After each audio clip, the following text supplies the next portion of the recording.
Om.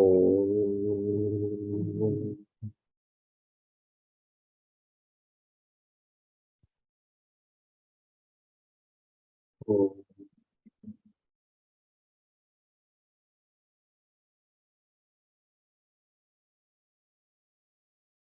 Om.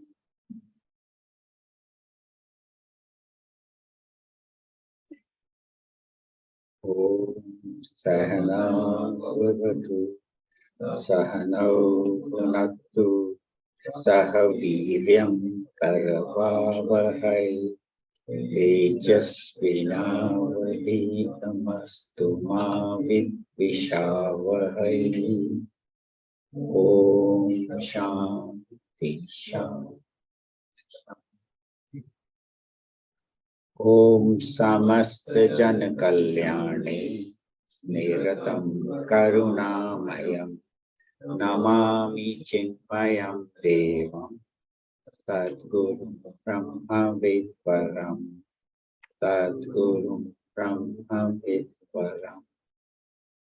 Om Partaya Pratibodhitam Bhagavata Narayanena Swayam Vyasena Gratitam Purana Madhye Mahabharatam Advaitamritavarshini Bhagavati Ashtadashadhyayani Ambatvamanusantatami Bhagavad Gita Bhavatveshini Yam Brahma Varunendra Rudra Marutaha Stunvanti Devyaistavai Vedai Sangapadakramopanisadai Gayanti Yam Samagaha Dhyanavastita Tadgatena Manasa Pashyanti Yam Yoginaha Yasyantam Navidut Sura Sudagama Devaya Tasmai Namaha Devaya Tasmai Namaha. Om Shri Ganeshaya Namaha. Om Shri Saraswati Namaha. Om Shri Gurubhyo Namaha. So in this 18th chapter, we have studied about karma and its various aspects. The doer, karta, the adhishthanam, the body, the knowledge, the karma, and the sukham. And all of this can be sattvic, rajasic, or tamasic. So if I'm a sattvic karta, then my actions will be sattvic. The results will be sattvic. The sukham, the joy I get, will be sattvic. But if I am a rajasic or a tamasic karta and do those kind of activities, then the result of that also in the long run, in the beginning, it may be rajasic activity maybe look beneficial, but the long-term results of that are rajasic or tamasic, because as we do, so we get the results. And then suddenly Bhagwan shifted to another topic, the four varnas, Brahmana, Kshatriya, Vaishya, and Shudra. So as we had studied before, the 18th chapter is a summary of the entire Bhagavad Gita. The first chapter is Arjuna's question, his doubts, his Vishada. In the second chapter, Bhagwan gives an introduction to the entire Bhagavad Gita. What are the topics Bhagwan will cover? And some of them he goes into more detail. Then the third to the 17th chapter is the teaching of the Bhagavad Gita. And the 18th chapter is a summary where Bhagavan summarizes the entire Gita and also certain aspects that are not covered in detail, which he feels needs further explanation. Bhagavan goes into more detail. So in the 4th chapter, Bhagavan had said, Chatur Varna Maya Srishtam Guna Karma Vibhagashaha Tasya Kartarapi Mam Vidhi Akartaram Avyayam. So Bhagavan says, Chatur Varna Maya Srishtam. These 4 castes or Varnas. Varna means these 4 colors, 4 aspects of society, the Brahmanas, the Kshatriyas, the Vaishyas, and the Shudras are created not out of birth. It's not that a Brahman's son automatically becomes a Brahman or a Kshatriya son. But Bhagavan says, Guna Karma Vibhagashaha. So based on the gunas, the qualities of the individual, and what activities he or she performs, will decide whether a person is a Brahman, Kshatriya, Vaishya, or Shudra. And these differences, these 4 qualifications are present throughout the world. It's not that only in India.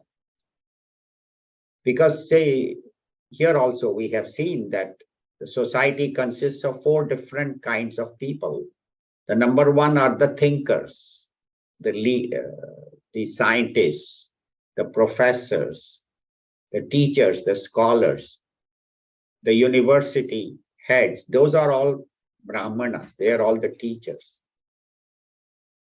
Then the Kshatriyas. Kshatriyas are the warriors, the soldiers, the politicians, the leaders of society. And they are there throughout the world. And the third group are the business people, the farmers, the business people, the financial experts, the CEOs of big companies, Google, and so on. So they form under the category of Vaishyas. And the third, Shudra, is not something untouchable or which was a pollution in the Indian society, which is slowly dying down. All this. Mahatma Gandhi is the one who started this movement in the 1940s, and throughout the history now we find that these 4 divisions are not based on birth, but they are based on qualification. So the 4th group are the workers, the farm workers, the factory workers, the office workers, the janitors, plumbers, electricians. And we need all 4. All 4 are equally important. It's not that society can function only with thinkers. You need thinkers, you need leaders, you need business people, and you need workers. They're all equally important. Suppose tomorrow farm workers all decide not to come to work. Who's going to pick the crop on the fruits on the trees? They will all rot. If the sanitation people, the garbage department, they go on strike for a week, the whole city smells because the garbage is not picked up. So each job is equally important. That's what the Bhagavad Gita tells us. It was a wrong understanding that one is superior to the other. And that's what we see in Purush Suktam. Brahmano mukham asit bahu rajanya kritaha uru tadasya yad vaishyah padbyagam shudro ajayata. In our body also, and in that supreme being, the head represents the thinking part, the thinkers. They are the face, the head, where we get the knowledge and we think. The arms represent activity, the ability to do things, the ability to achieve, ability to take, possess, and that is the Kshatriyas, the active class. Then the hips and thighs represent the creative aspect. to create new beings, and also to bear the load of this body. The hips and thighs are very important. So the business people are the ones that, in a way, carry the burden of society. But the most important is the feet. If the legs and feet are not functioning, if I have a sprained ankle, I can't do anything. I'm stuck. So the feet are actually the ones that carry the whole body. So similarly, the workers are the ones that carry this society. So to think that one is superior to the other is wrong. I can't say my feet are less important than my hands. No, everything is important, every part of this body. Same with this cosmic Purusha, in Purush Suktam, expressed as 4 groups: the thinkers, the leaders, the business people, and the workers. And that's what Gandhiji taught us, and that's what Bhagavad Gita, Bhagavan Sri Krishna tells us, that all 4 are created by me, all 4 are equally important. So that is what we have to understand, that every being that is created on this earth is important. Even a blade of grass, Gurudev in his commentary says, even a blade of grass is not waste. Everything is required. The leaves are required. They create oxygen. Everything, whatever is in Bhagwan's creation is perfect.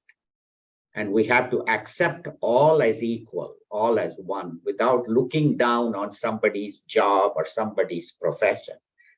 And so this is a brief summary. And also, as Sudhaji had covered last week, Arjuna, even though he was a Kshatriya by training and by profession, when the right opportunity came for him to use his abilities, he suddenly wants to go to the forest to meditate. And Bhagavan tells him that is not appropriate. You have to do your duty. So we'll continue from that. Bhagavan will expand a little more on the 3rd chapter. As we said, the 18th chapter is a summary. So he covered something from 4th.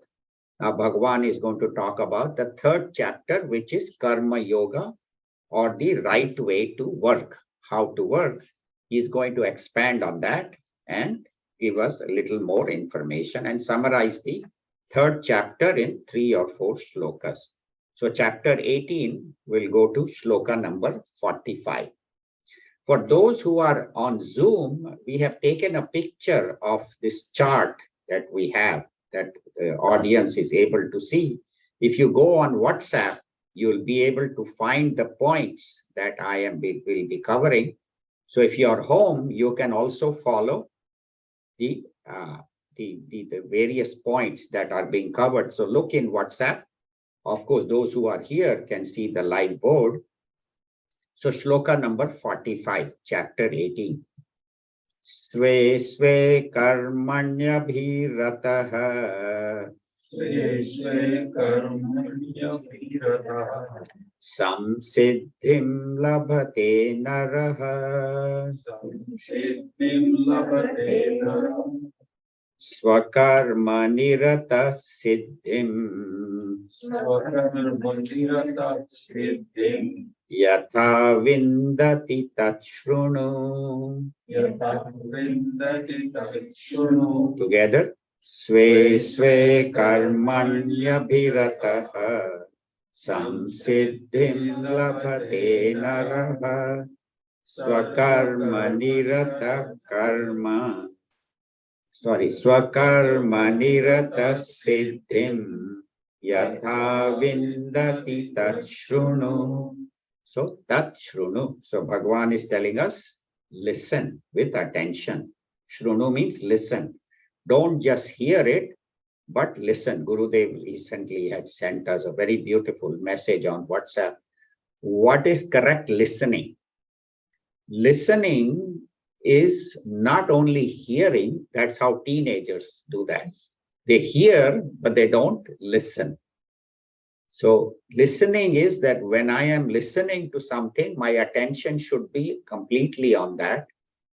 At that time, I should not be comparing with what I have heard before, what I am judging. This is good, this is bad. but with attention and not trying to read something else, but just pay attention to, because then only the knowledge stays, and then later on, I can then go back to the book and read it or read beforehand. But paying attention to, that's what Bhagavan, when he wants to give an important topic, he says, Shrunu, listen.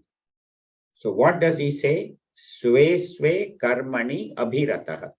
So these four castes, these four groups, the thinkers, the leaders, the business people, and the workers, all four, sve sve karmani abhiratah, as long as they are involved in their own activity, whatever my work I am supposed to do, karmani, in those activities, abhirata means completely involved.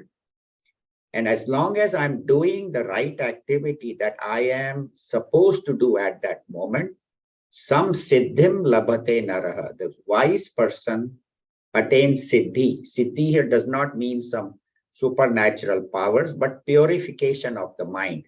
So if I do what I am supposed to do with full attention and do it in the right way, then I get purification of mind. And with a pure mind, I am then able to contemplate on the truth, to meditate, do my prayers and do my activities. And we'll talk about what is this siddhi and swakarma nirata siddhi, and how this person, while doing his or her activity, yatha vindati, how he attains that highest goal while doing karma yoga, that shrunu. So he says, listen to me, how one should do the activities, and while doing the activities, reach the highest goal. So as we know, there are three paths: the path of karma yoga, service, the path of bhakti or love, and the path of knowledge. And how all three will take us to the highest goal. The path of karma yoga or service and the path of bhakti or love will prepare the mind. In the Thursday class, we are doing manashodhanam, purification. And as the mind becomes pure, then the knowledge, which is the direct path. All three are helpful, but the knowledge is the direct path, will take me to the highest. So the first point we have is vasanas. We are all born with certain vasanas, certain tendencies. They could be good, bad, indifferent, and we all have them. There is nobody, because human birth occurs because of unfulfilled vasanas. If I have certain strong desires in this life which do not get fulfilled, and I die with those strong desires, then I will take another birth, and that is a given. There is no escape from that. So how do I get out of this cycle of birth and death? Reduce my vasanas to a minimum and reach the understanding of who I really am, which throughout the Bhagavad Gita, even in our meditation class, we talked about today, that we do from 10:20 to 10:50, that I am that nature of that truth, who at this moment is identified with this body, mistakenly thinking myself. And so these vasanas are the ones that bind us. They could be good or they could be bad. A lot of times vasanas, we think only bad. Yes, that is true. Bad things bind us, but even sometimes good things. I may be doing something good, but then I get so attached to that anybody who comes and does not let me do good, I may be doing service in an organization, but somebody else can do the job better, but I get attached to my job, that only I can do it, nobody else. Then that is called sattvic vasana, which also can bind you, that I only can do it, nobody else. So how do we get rid of these vasanas? So there are two ways. As we said, one is surrender, bhakti, the path of love, where I surrender to God and say, Bhagavan, you are the doer. I am a humble instrument in your hand. You are doing everything. In fact, this whole world is nothing but you and you alone. And so this attitude of love, where I love spontaneously everybody, not what can I get out of this person, I loved him, but he didn't love me back. I did this and that's no question. I do what is my duty. If somebody responds, fine. If not, let God worry about it, because God is in everyone. So that, and surrender that I am not the doer. God alone is working through me. So when that happens, then such a person's mind becomes pure, because it reduces his anger, greed, jealousy, likes and dislikes. I don't like this person. I like this. How can I dislike anybody? God is everywhere. So that is the path of bhakti. In the path of karma yoga, when I'm working in the world, I'm working as his instrument. Just as a knife does not have its own power, the lady wielding the knife will decide whether it will cut potatoes or it will cut cucumber. The knife doesn't say, I like to cut only potatoes and not. No, the knife does what the lady of the house says. The scissors will only cut what. So similarly, when I'm an instrument of Bhagwan, instrument of the Lord, then I'll do what the Lord wants me to do.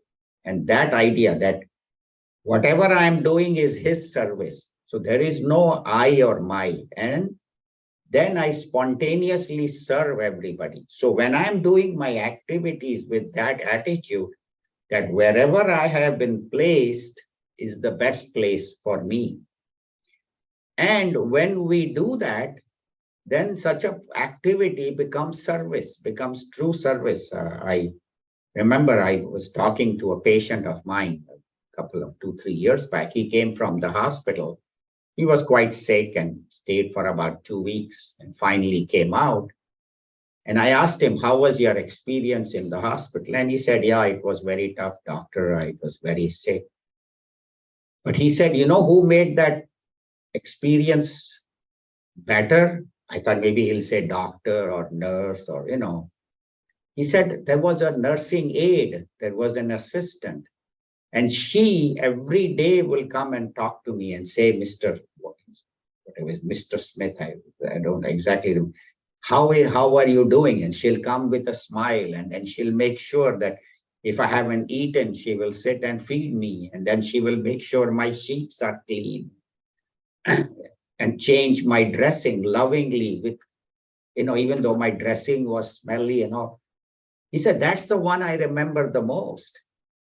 All the doctors, the nurses, and the interns, and none of them. Why? Because she does her duty, whatever she's assigned. She doesn't think my job is inferior. I'm just a nursing aide, and the doctors and the nurses and the, interns, and whatever job I have been assigned, Bhagwan has placed me there. My Lord has placed me, and I'll do that to the best of my ability. So that is called service. That is called karma yoga. Instead of comparing that, I am not as good as so-and-so, and Bhagwan will explain that further. So that is the glory of this path. That is the glory of the teaching. This reminds me of a story. So there was this circus manager, and he was always looking for new acts, so that people should keep coming to the circus. So one day this young man walks in with a suitcase, and he tells this fellow, the manager, he says, I have an act that you will have never seen before. Circus managers, I have seen everything. I've been a manager in circus for 35 years, and nothing you can show me that I haven't seen before. He says, okay. So he opens the suitcase, he takes out a little dog, small dog, and a little piano. And he puts the dog in front of the piano, and the dog starts playing the piano, and beautiful music, Mozart and Bach. Wow, this is great. A dog playing music. I have never seen this before. And as he's watching, this another big dog comes, catches the little dog by the neck and takes him away. So the manager says, what happened? Why is this dog taking the dog away? He says, oh, she is his mother and she wants him to be a doctor.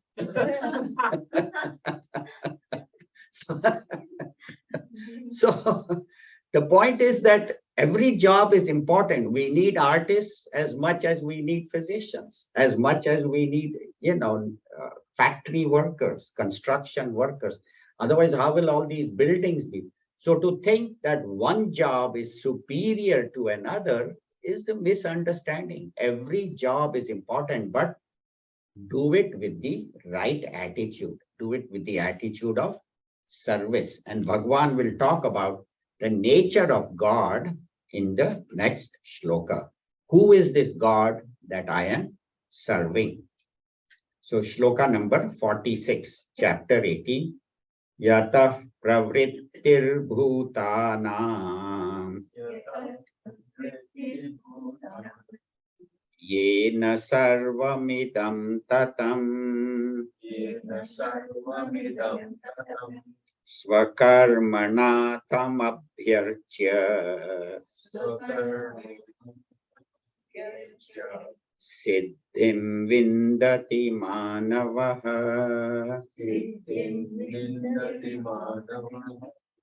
yatah pravrittir bhutanam yena sarvamidam tatam svakarmana tamabhyarchya siddhim vindati manavaha. So who is this God that I am serving? And why should I serve this God? So Bhagwan again and again throughout the Bhagavad Gita has talked about who is this supreme reality that is maintaining this entire universe. So yataha means from that, that's the fifth case, from that pravrittihi bhutanam. Bhutanam means of all beings. What is the origin? Where did all this originate from? Not only humans, but birds, plants, animals, fish, and inert objects, rocks, stones, mountains. Where did it originate from? All the planets, space, all the galaxies, innumerable trillions of stars and with trillions of miles of space. Where did this originate from? So yataha, from that one consciousness, that's what we believe in Vedanta, that there is only one God, one Brahman, from whom this whole universe manifested. And that same consciousness then plays different roles. It's called as Ram or Krishna or Shiva in Hinduism, in Christianity is called Father in Heaven. Jesus, those are manifestations of that supreme reality. Allah in Christian, Islam, Muhammad, in Buddhism, Buddha. So all these deities, all these powers, celestial powers are manifestation of one. So we believe there is only one God, even though people think Hinduism is polytheistic. Hinduism is monotheistic. If you truly understand, there is one Brahman, which is the consciousness from whom everything is emerged. And that same consciousness plays different roles and is given different names in different religions, in different books. So from that one consciousness has emerged, and yena sarvam idam tatam, and that one consciousness pervades everything. Everything you see is that one consciousness alone. Like mud, there is one mud, but all parts are pervaded by that one mud alone. You may see different names and forms. Mud is called pot, it's called plate, it's called saucer, it's called vase, different Chinese vase and different colors. But everything is essentially mud and mud alone. So similarly, that one consciousness alone pervades everything. Yena sarvam idam tatam. And swakarmana, and by my actions, tam abhyarchya. He says, worship that by your actions. And then siddhim vindati manavaha. Then that individual reaches the highest. Siddhim. Here, siddhim means again purification of mind and then mind directed to the higher. So, as we have seen, everything emerges from that, is sustained by that, pervaded by that, and merges back into that. Just as mud, all pots emerge from mud, are pervaded by mud, and if the pot breaks, it merges back into the mud. It doesn't go anywhere else. Gold becomes all these ornaments, and then you take the gold, especially in India, they do that. Oh, I have an old necklace which is out of fashion. So they will take it to the jeweler and he will melt it. And where it goes? Back into gold. And then with that gold, he said, no, now I want a bangle. I want a nice bangle. So he said, okay, so that same gold, which was a necklace, now becomes a bangle and it becomes a ring or an anklet or something else. So everything, all ornaments emerge from gold, are nothing but gold, and ultimately merge back into gold. So similarly, that one consciousness called Brahman, the big, that is bigger than even space. Even space is contained in that one consciousness. And I am nothing but a manifestation of that consciousness, just as the pot is nothing but mud, the necklace is nothing but gold. So I, as this individual, am that divinity manifesting in this body, and that I have to understand. Not only I, but everyone is. Everyone is a manifestation. So such a person respects all people, even does not destroy plants, animals, treats everybody with love. And every activity of such a person becomes worship of God, because God alone is there. So when I'm serving somebody, I'm serving God. When I'm cooking food for my family, who is there in my family? God alone is there. When I am helping anyone, so that idea, even a secretary sitting at a desk and different people come to her throughout the day, in a government office, different people come. She says, God alone is here in front of me as there's each form. So then every action becomes a service when she is taking care of individuals. And Bhagavan in the 9th chapter of the Bhagavad Gita says it very beautifully. The teacher, the Lord, Yad karoshi yad ashnasi, yad juhoshi dadasi yad tapasyasi kaunteya, tat kurushva madarpanam. We had those who are chanting the 9th chapter, we had studied that. So he says, Yat karoshi, he says, whatever you do, Yad ashnasi, whatever you eat, not only eat through that's why we always say prayer, we say grace before we eat. Why? Because God is in the food and God has provided the food. But eating is not only through the mouth, but through the eyes, I am seeing the sights, through the ears, I'm hearing the sound, nose, I'm smelling, skin, I'm touching. So whatever you see, hear, smell, taste, touch, eat, everything is God alone. And offer it to God. Yad karoshi, yad ashnasi, yad juhoshi. And then whatever you sacrifice, when you're offering sacrifices in the fire or when you are giving something up, yad dadasi, when you're doing some charity or helping somebody else or sacrificing, yat tapasyasi, and then when you're doing any kind of austerity, you're fasting or you are doing some, getting up in the morning early to meditate, to pray, and so on. So he says, tat kurushva madarpanam, offer everything to me. God says in the Bhagavad Gita that every activity of yours should become a prayer, should become a worship of me. And that is very, very important, that every activity, let it be a prayer. Let it not be that I'm doing it for so-and-so. I'm doing it for God who has created me, who has given me all the abilities, my ability to walk, talk, think, everything. And when you do that, then every activity becomes pure. There is a very beautiful story of Ramakrishna Paramhans. He was a great saint in India. And his disciple, Swami Vivekananda, was the first one in 1890 to bring Vedanta to the US. He came by ship. So Ramakrishna Paramhans was his guru, and Ramakrishna Paramhans used to talk to people. He was a priest, but people would come and he would give short talks, or they would just come to pray at the temple and he would bless them. So there was this one devotee who used to come very irregular. He'll come for 1 or 2 days and then disappear for a week, then again come 2, 3. When he comes, he's a great devotee. That temple was to the mother goddess.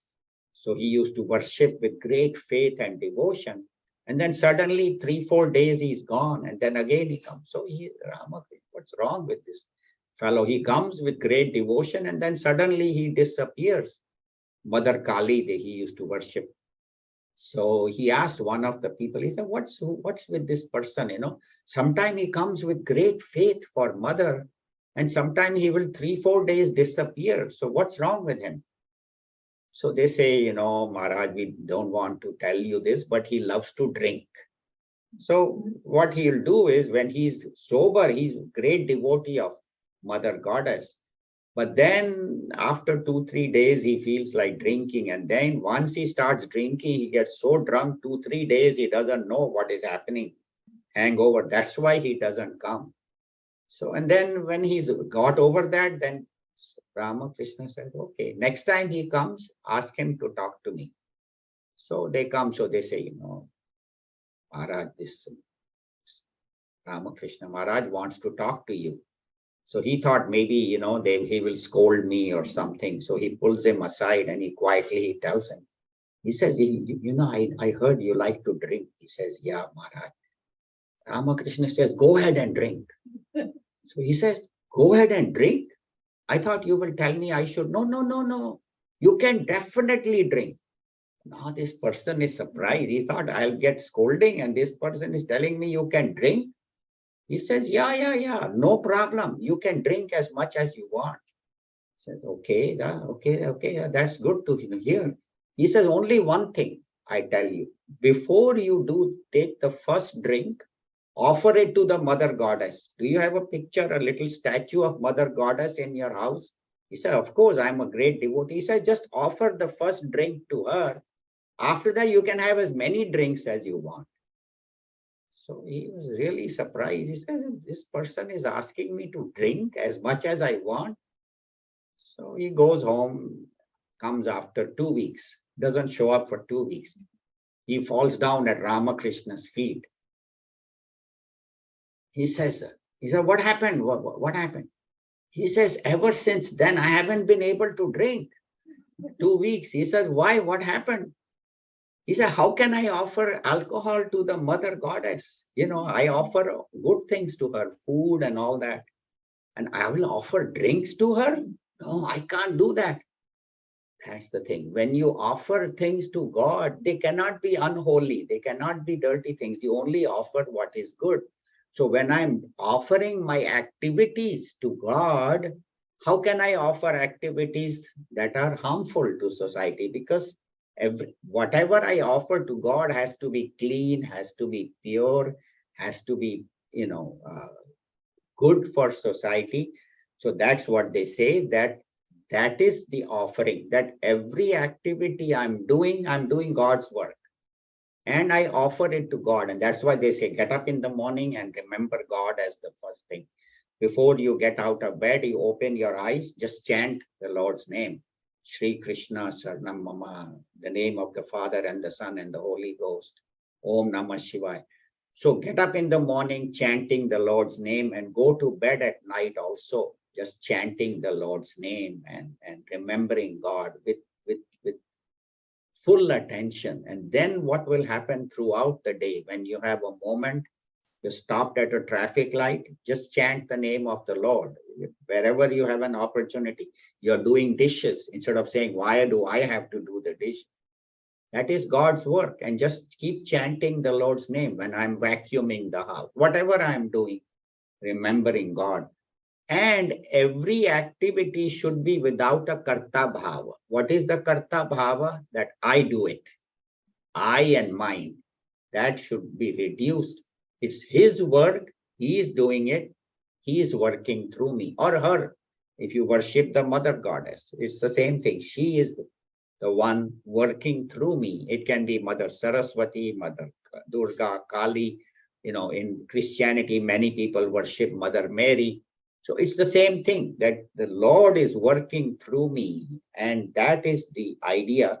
And then every activity becomes a worship. Then there is no activity which is wrong. And there's not that the janitor's job is lower than, the professor's job, or every job is important. Every job is good. Every job, that's what we say.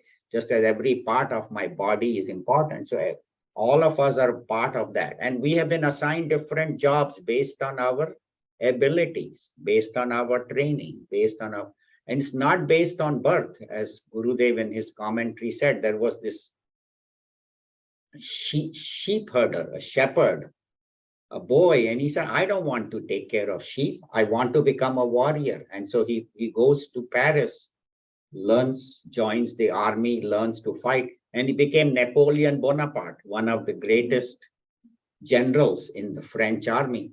So the point is that you don't have to be confined just, and we find so many examples even among Hindus. There was a Gora Kumhar who was born as a pot maker, ordinary pot maker, and he was considered a low caste, but he was such a great devotee of God that he became a great saint where people all over worshipped him. Till today, people remember.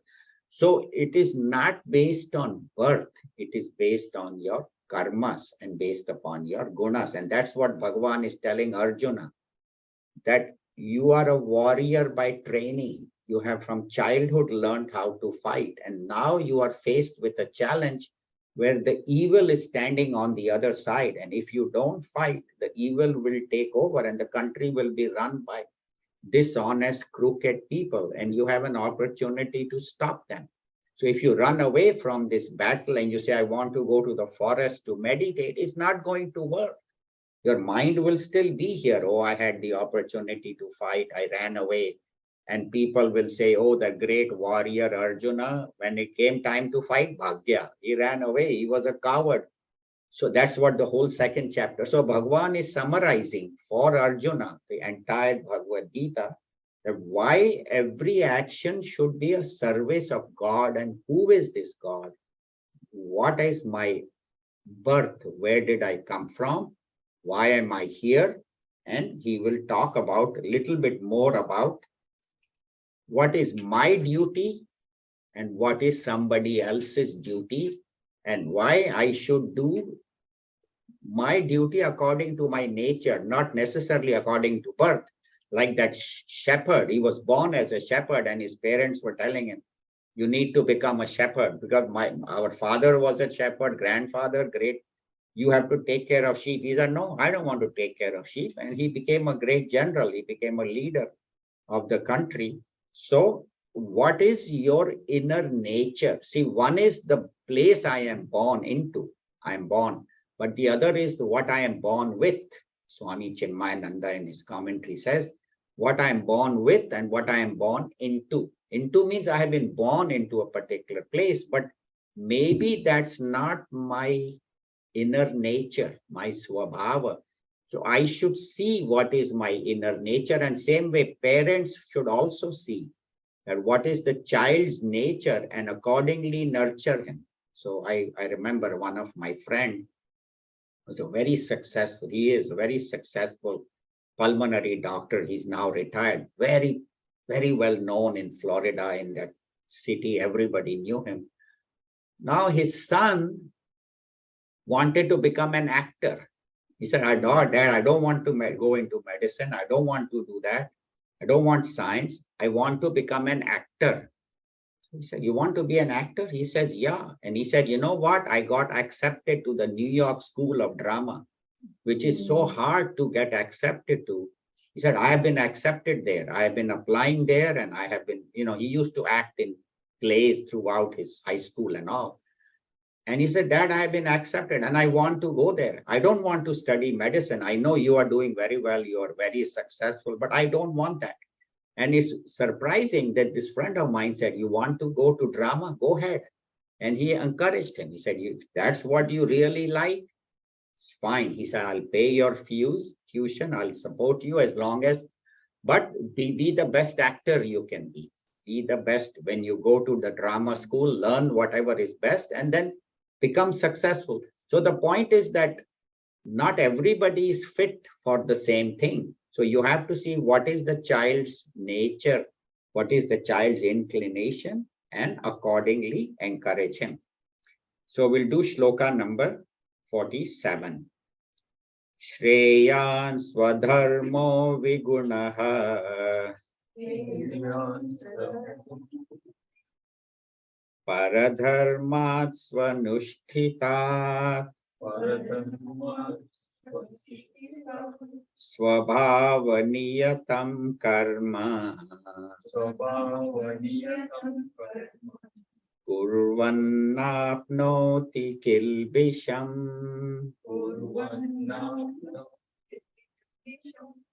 Preyan swadharmo vigunaha paradharmat svanushthitat svabhavaniyatam karma kurvannapnoti kilbisham.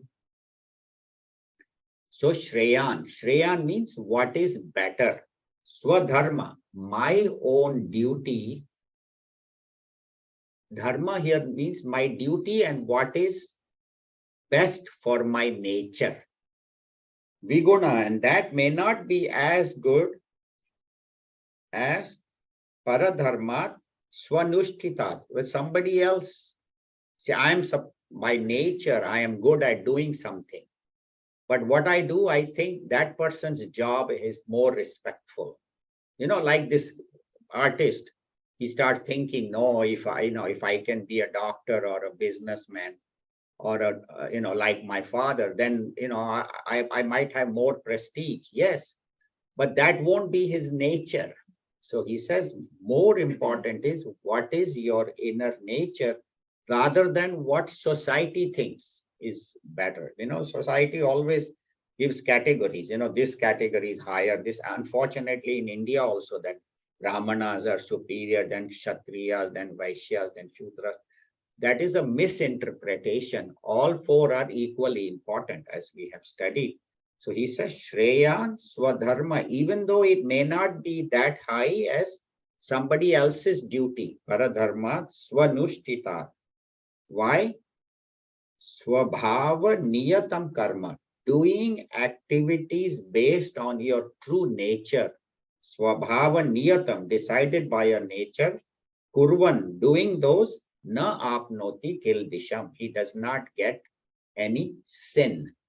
So what is this sin? We'll talk about.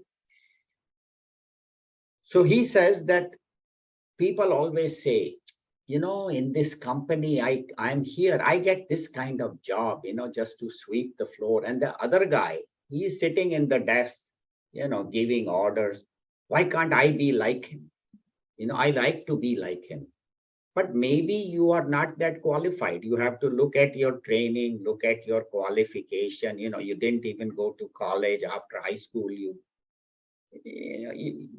can't be a CEO of the company or a manager. It has to be based on your qualification, not based on birth, not because his father was manager, so he made his son man. Now that is wrong. And we find that, in politics also. If my dad was the leader, then the son, whether he's competent or incompetent, automatically becomes the head. We find that in India, we find that in US also.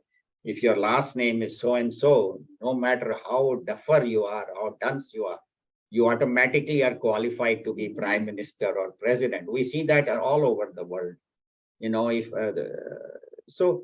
or if the guy is a CEO, owner of the company, he'll make his son the owner, and son may not be totally unqualified. And after the father dies, this guy just wastes all the money in drugs, gambling, this and that. And the company goes to ruin, becomes bankrupt. Why? Because he chose the wrong guy. Just because he is my son doesn't mean that he is qualified to run a big company. So that's what they say, that you should do work that is you are qualified for and that you are doing. Why? Because as we said, we are all born with certain vasanas, certain desires. Now, if I fulfill those desires to do good, like that we talked about that lady who's working in the hospital, a nursing aide, but every day she comes with the idea, how can I make other people's life better? And so when you work with that attitude, then whatever your vasanas are, they get exhausted. When I do my activities dedicated to God, do it with the idea of service, slowly my vasanas become less. But if I do things only I like, and then I don't do what I dislike, this job, It's not good. I'll only do this. And that may not be my nature, may not be what I'm qualified for, but I somehow forcefully do it. I'm not going to be able to exhaust my old vasanas, but create new vasanas. That's what Swami Chinmayananda says in his commentary. So he says, see what you are good at, do it well, and do it with the attitude of service. Then you will not create any evil, means you will not create new vasanas, new desires, but you will exhaust your old vasanas. Because vasanas, how do we exhaust them? You cannot exhaust them by overindulging. Say I have a vasana to drink or to gamble or to whatever. I just overindulge in that. It's not going to exhaust, it's going to increase any desire. Or if you suppress it forcefully, say, I'm not going to do this, but you keep thinking about it, that is also. So what they say, sublimate it, direct it towards God, then automatically that vasana will go away. Like that alcoholic, when he dedicated it to Mother Goddess, he couldn't drink anymore. How can I drink when I'm offering it to God? So the same vasana can be sublimated. That's what it's called, sublimate. Offer my activities to God and I'm working for God, then automatically all my actions become pure. Then how can I do wrong actions? How can I do impure actions? So do every activity as a duty, that this is my duty and that's why I'm doing it. Not I'm doing anybody else a favor. God has placed me here, and do every activity with concentration and detachment. That means whatever I am doing, do with full attention, not half-hearted. Some people, they do little bit here, then little bit there. No, wherever I am, either don't do it or do it 100%. See, don't do 10% here, 20% at 30. No, if whatever job I am assigned, either I say, okay, I'm not qualified, I'm not going to do it. Not because I don't like or dislike, but that's not my nature. I am not qualified. But once I take up a job, then do it 100%. No half-hearted measures. And they say do it with detachment. Detachment means do not get attached to activities, do not get attached to things that this is my job, only I can do it, nobody else can do it, or develop this attitude that I am greater than the next person, I have a better job, I am superior. Nothing is superior. When there is one God in everybody, how can you say she is inferior, I am superior? No, nothing. Everybody is that one alone. And remember that wherever I have been placed, God has placed me for a purpose. Nothing, as we said, in this creation goes waste. Nothing is in the wrong place. Wherever I have been placed, that's where God wants me. And does not mean that you don't try to improve or get better. Do the best I can, but do not complain that why am I in this place and why is that person? Wherever I am, do my best and do it, and know what is my swabhava, what is my true nature, what am I good at? See, each one of us is good at some things. Like people tell me, why don't you write books? You speak. I say, I can't write. I'm not a writer. You put me in front of a mic, I can talk. But I'm not a good writer. I cannot write books. And they used to, even recently, somebody told me, he said, you should have become a writer. I said, no, I can't write, because to write, you have to have different skills. You have to collect the data. You have to put it in a book form, do the reference. I can't do all that. But so each one has to know what they are good at and then do it to the best of their ability. And that is what their true nature is. And that is what they get used to. So I'm talking about getting used to. We went to Iceland. I don't know if any of you has been to Iceland, but our family, we went there, and I have a good friend who is a surgeon there, who's now retired. And so we stayed with him, and then then we traveled through the country. His wife arranged for us to go to different places, and we went. And the thing about Iceland is the water comes from the ground. They don't have much rain or that. And that ground water is very sulfur. It has a very sulfuric smell. and it's very hard to drink it, very hard to bathe because your whole body smells. So I told him, he said, what smell? We don't find any smell because he has been living there, Iceland, for 30 years. And this is fine water. What's wrong with it? And after a week or two, then slowly you say, yeah, it's not that bad. So the thing is, for him, it was natural. For them, they say, oh, this is natural water. It has a sulfur smell. Even after 1 or 2 weeks, it was hard for me to get used to bathing in it, drinking it. But for them, it is natural. So that's what they say. What is natural for you may not be natural for somebody else. So just know what is it and then be used to it. I'll end with a beautiful story of King Shivi. We have about 5 minutes and talking about nature. So in the Mahabharata, there is this story about this King Shivi. Now, this king was known for being extremely generous. He said, whatever anybody came, if he could give it, he would give it. Very generous. And he was always taking care of his subjects, even though he was a king, did whatever he could to make their life better. And he became very well known throughout the country, that there is no greater king than King Shivi. And he was very famous. And so these gods in heaven said, let's test him, these smaller gods, not that supreme Brahman, but these smaller gods. Like in Greek, they have Zeus and, god of wind and god of rain and god of. So in Hinduism, it's Indra, who is the king of gods, like Zeus. So he was the king of gods. And then Agni, the god of fire, the two of them decided, let's test this guy, see if he really is a great king or they're just unnecessarily praising him. So the god fire, Agni, became a little dove, a small little bird. And the king Indra became a big hawk. And he started chasing that little bird. And so the hawk is chasing and that little bird is flying. They are both gods, but they take up this form. And that little bird comes and falls in Shivi's lap. And he says, please save me, please save me. The bird is talking. He said, what do you mean save you? He says, see that hawk? He wants to eat me up. So King Shivi looks at the hawk, says, go away. He said, this bird has come to Meri Sharan Mein. He has come to my refuge. I'm going to take care of this bird. Yeah. Hawk said, but what about me? I'm also here. So he said, well, go away. He said, no, but I only survive on meat. And I have to have meat to eat. I cannot just be hungry. You have to take care of me too. You said you are a great giver. You're taking care of the dove. How about me? Take care of me too. So Shivi says, what can I do for you? He says, I want that bird. He said, no, you can't have it. He said, okay, then give me meat equal to that bird. And I want fresh, and I want it from you, don't get from the market. So he says, me? Yeah, he says, yeah, give me as much meat as that bird dove.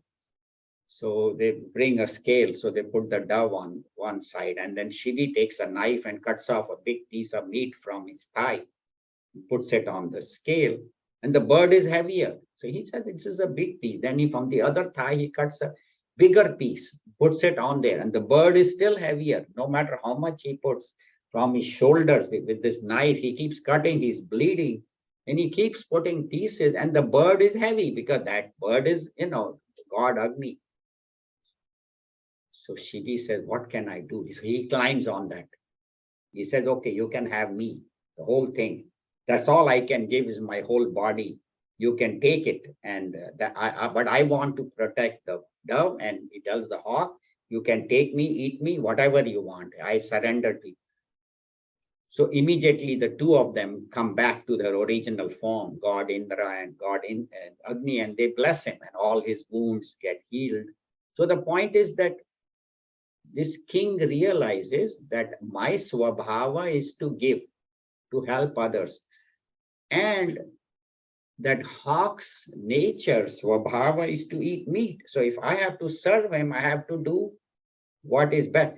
So the point is that is what one should see, that what is my true nature, what am I good at, and do that to the best. And the king realized that the hawk is not going to give up his nature of eating meat. He's not going to say, okay, give me some grain or vegetables. But if I have to protect the hawk and if I have to protect that, then I should not give up my nature of helping. See, my nature is to help, and that's why I have been made a king. That's why I have been placed.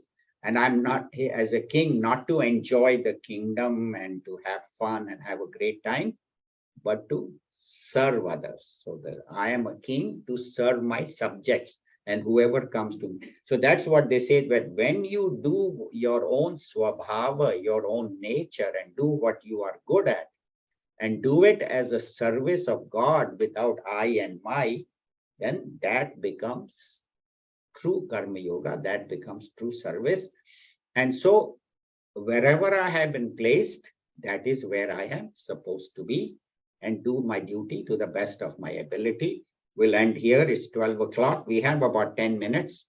If anybody has any questions or comments, I'll put it on gallery view so everybody can see. We can see who all are here. Any questions, any comments anybody has, either on Zoom or I just want to mention one thing. My Yes. great grandfather was a farmer. I came from the farmer's family, right. but he didn't want to be farmer. He turned to a big doctor, and he was the physician of Ramakrishna. Oh, very And nice. he was never devoted to God or anything, but later on, he was devoted. Thank you. Angie just told us that her great grandfather was born in a farmer's family, but he did not want to be a farmer. And he studied, went to school, became a doctor, and he was the physician of Ramakrishna Paramhans. And he was an atheist, did not believe in God. But when he met the great Ramakrishna, he changed and became a great devotee of God. So yeah, see, that's exactly. If you know your true nature and do it to the best of your ability without I and my, that is true service. Thank you for sharing that. Was everybody able to hear it, or is the speaker on? Were you all able to hear? Yeah, okay, thank you. Any other questions, comments? Satish Bhai. So I had a question. On several occasions throughout Gita, the Lord talks about sticking to your own dharma and not to adopt someone else's dharma. Is he referring to the swabhava? Yes. Or is he referring to like your religion or your dharma, your duty? Right. No, here he's talking about swabhava, and throughout the Bhagavad Gita, he says you have to know what is your swabhava, what you are good at. And even though that may not be as honorable as, say, somebody else's in society's eyes, but here swadharma or swabhava, that's what he means, that what is my true nature and what am I good at, and do that to the best of your ability as a service of God. And doesn't matter which position you are in. You could be a janitor, you could be doing anything, but if you're doing it with the right attitude, your mind will get purified, and with a pure mind you can then serve God and do every action as God's work, his work. I'm serving God, and through that action your mind will become purified. You will have less likes and dislikes. Raga, dvesha will be reduced, anger, greed, jealousy will be reduced. And then with a pure mind, you can then, remember God, you can pray, you can meditate. So here, Swadharma is what you see, there is an external dharma and an internal dharma. Correct. So external is where I am born, where I am, like she mentioned her great. But then internal is what is my aptitude, what am I good at? And that is called swabhava, that is swadharma. So doing that to the best of your ability will reduce the vasanas and make every action a service of God. And as far as the varnas go, I mean, don't we transcend from one to the other all 24 hours based upon our thinking process, Yes. our thought process, right? Right. So I may be a Brahmin now because I'm sattvic, I'm learning. getting knowledge. But then I may be working somewhere. Now I am a True. Kshatriya or a Shudra Or business or a person. business person. Right. True. Yes. So yeah, again, your mind. But then what are you predominantly? That you Correct. make it as your career, as your profession.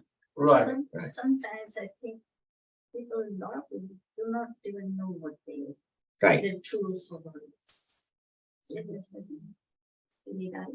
Right. Yeah. So I think Hansaben says very well that people may not know what their true swabhava is, but then you have to go within and look and see what is it that I enjoy doing? What is it that I am good at? Everybody is good at something. Nobody in this world is a waste. Everybody has been created by God for a particular purpose. And of course, my highest purpose is to realize God, to know God, become one with God. That is the only purpose of human birth, is to know God. That is it. And everything should be directed. But I still have to work, I have to earn, I have to clean my house, I have to cook. But every activity I should do as a service of God, and then know what am I good at. And you can either know it yourself or maybe ask somebody, maybe a guru or a teacher or somebody whom you respect, who knows you very well, that what do you think? So, and inside everybody knows what they are good at and what they are doing is that right? And if that activity is benefiting others, that is the number one criteria, that by my activity, am I benefiting others? Like that nursing aide, she was cleaning people's wounds and picking up, bedpans and, but her idea was, am I serving this patient or not? So that becomes, and for her, that is a saint. She's as good a saint as anybody else. So that is the swabhava. So does that answer your question? Thank you. Satish Bhai? Yeah, so that's what, because people misinterpret that as like I'm a born Brahmin or I'm a born Right. Kshatriya and all that, and that's how all these whole thing interpretation is done. Absolutely. And the people who understand it, they are not spreading that knowledge, and the others are taking advantage of it because it serves their purpose. Right. Like politicians or whatever the case may be. Thank you. Yeah, that's true. Anybody from Zoom? Any questions, comments?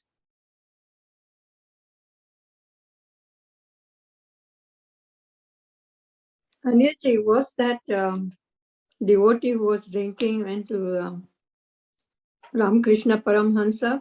Was he the Girish Ghosh, who was then the famous Bengali writer, producer, dramatist? Right. Yes. That's what Angie said. Yeah, I didn't know his name, but thank you. Yes, that's the one. Girish Ghosh. He was Right. a famous actor. Oh, so he's the one whom Ramakrishna told him? Oh, okay. Oh, yeah. I just heard the story, but I didn't know that. No, that was, if you listen to Girish Ghosh's thing, how he turned himself to really his devotee, and he was also given a self-realization by Ramakrishna Paramahansa. Oh, very nice. He used to write dramas, and he could dictate to 3 secretaries 3 different dramas at the same time. Wow. He was so powerful. If you read about Girish Ghosh, it's an unbelievable gift of God. Thank you. Thank you. Thank you so much for telling. Yeah, she's right. Angie is saying that. So thank you for bringing that up, Kusum. Yeah, Lata, go ahead.